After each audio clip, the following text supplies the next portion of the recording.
Et un slasheur, slashant, slasher, doit savoir slasher sans hashtag.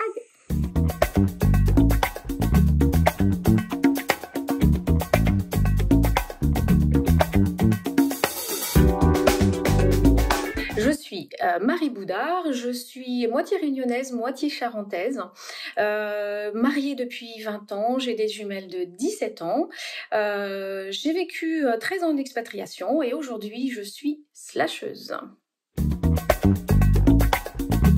J'ai étudié les langues étrangères appliquées, pas très longtemps, jusqu'à un DUG. Je suis partie en expatriation dès l'âge de 24 ans. J'ai commencé en étant assistante de direction et j'ai travaillé, mon premier employeur c'était l'ONU. Donc ça a continué pendant une bonne quinzaine d'années où j'ai travaillé pour des organisations internationales, donc comme l'ONU, la Commission européenne. Et ensuite j'ai choisi avec mon mari de rentrer à La Rochelle. Donc j'ai commencé une deuxième vie professionnelle où je suis devenue assistante à nouveau, mais recrutement. J'ai également fait beaucoup de commercial. J'ai parlé à nouveau anglais, mais de La Rochelle. Et puis, 10 ans plus tard, j'ai rechoisi, donc ça c'est tout récent, j'ai rechoisi de m'orienter à nouveau et de changer de métier à nouveau. Et aujourd'hui, je suis accompagnatrice pour les jeunes adultes sur le sujet de l'orientation. Donc beaucoup de changements à chaque fois, pas mal de rebonds en fait. 3 vies professionnelles si je le résume. C'est quoi slasher? Aujourd'hui, je l'ai dit, je suis accompagnatrice, ça c'est mon activité principale. Quand on parle de slasher, c'est un petit peu subjectif dans le sens où ça veut dire cumuler plusieurs activités, souvent plusieurs activités rémunératrices. En revanche, ça peut être également avoir une activité principale rémunératrice et une activité secondaire qui sera rémunératrice peut-être plus tard ou pas dans les médias, mais qu'on fait d'une manière récurrente et qui prend beaucoup de place dans l'activité, dans le volume global des choses que l'on fait sur une année, j'ai envie de dire. Donc effectivement, je suis slasheuse. Et qu'est-ce que ça veut dire? C'est je fais de l'accompagnement auprès des jeunes sur l'orientation. Je me suis engagée très fortement sur mon projet personnel qui était un projet de construction d'une maison. Alors ça peut paraître pas un métier, ça ne l'est pas effectivement officiellement, sauf que pendant qu'on fait la gestion d'un projet de construction de sa maison par exemple, on met en œuvre beaucoup de ses compétences et ça prend jusqu'à 2 ans. On peut avoir des activités de gestion de projet, des activités de décoration, c'est ce qui a été mon cas. Et en plus de ça, j'ai également une activité d'accueil touristique qui est une activité que je mène depuis 5 ans. J'adore la diversité forcément. Et rebondir. Le temps que ça peut prendre pour mettre en œuvre tes différentes activités et parfois aussi ce que j'aime le moins, c'est le regard que certaines personnes peuvent porter sur ce que c'est que d'être slasher. Ce regard, il n'est pas toujours positif. Être slasher, c'est être un jongleur, être toujours en quête de sens, donc faire ce qu'on respecte. Mais parfois, ça peut être vu comme une activité ou une personne un peu éparpillée. Et ça, j'aime pas beaucoup parce que c'est pas vrai. Par définition, être slasher, il n'y a pas de formation pour faire ça. En revanche, forcément on s'appuie sur les formations qu'on a eues. Moi, j'ai un DUG, langue étrangère appliquée. Ça me prépare pas exactement à être slasheuse, ça m'a préparée à être assistante bilingue, commerciale, mais ça m'a préparée également à faire ce que je fais aujourd'hui, qui est de savoir écouter, de savoir aider.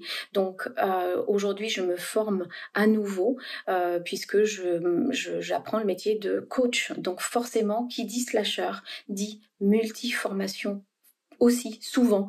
Ça, c'est vraiment un aspect très important du slasher, c'est d'aimer apprendre. Il faut forcément aimer apprendre pour être slasher, parce que souvent, il faut se reformer si on a envie de multiplier ses activités, pour être toujours de toute manière légitime dans son activité et performant. Donc la formation, c'est effectivement un gros sujet pour les slashers.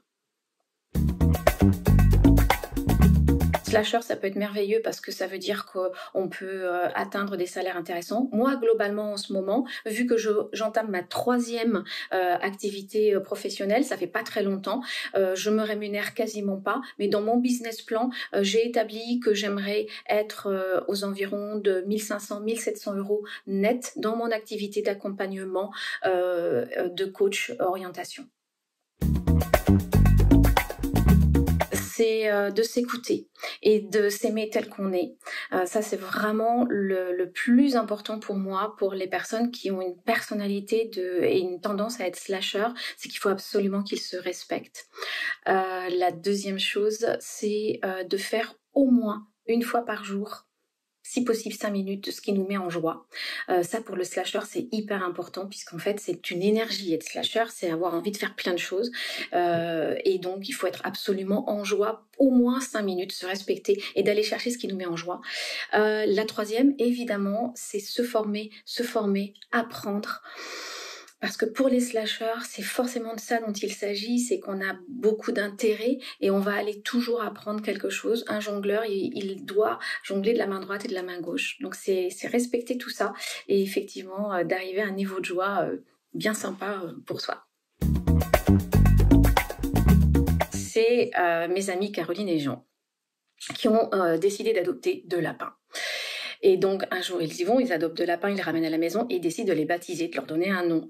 Ils se questionnent, ils réfléchissent et ils décident. Le premier lapin s'appellera Lapin Tad.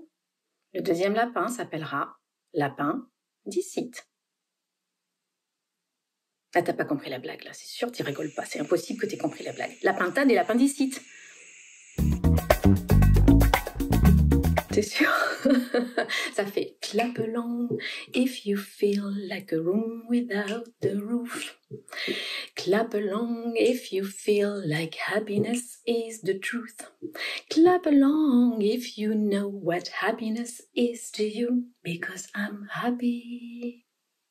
Ça donne ça. Depuis longtemps, toujours, j'ai dit que j'écrirais un livre. Je ne l'ai jamais fait.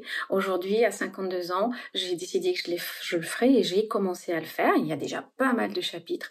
Donc oui, j'écris un livre. Et en fait, j'ai décidé que j'en écrirais même certainement plusieurs. Mais le premier, ça parle de l'école émotionnelle. Et en fait, ça va parler de ce qu'il arrive aux gens quand ils sont très sensibles. Et évidemment, la toile de fond, ça va être prenez soin de vous, parce que du coup, dans la vie, il n'y a pas que des bonnes choses qui se passent. Dans ma famille, malheureusement, on a eu à vivre quelqu'un qui s'est donné la mort. Le suicide a fait partie des expériences de vie que j'ai eu à traverser. Et donc, c'est pas que je veux le réparer forcément, parce qu'on répare jamais les choses, mais parler de ça, sans le dramatiser, en disant que ça peut exister. Et donc, mon premier livre, effectivement, il parlera de tout ce qui est l'émotionnel, l'école émotionnelle, la sensibilité, les cordes sensibles, tout ça. Donc ça, c'est mon projet personnel, ouais, c'est d'écrire et d'aboutir avec un livre et une publication un jour, on ne sait pas, on verra.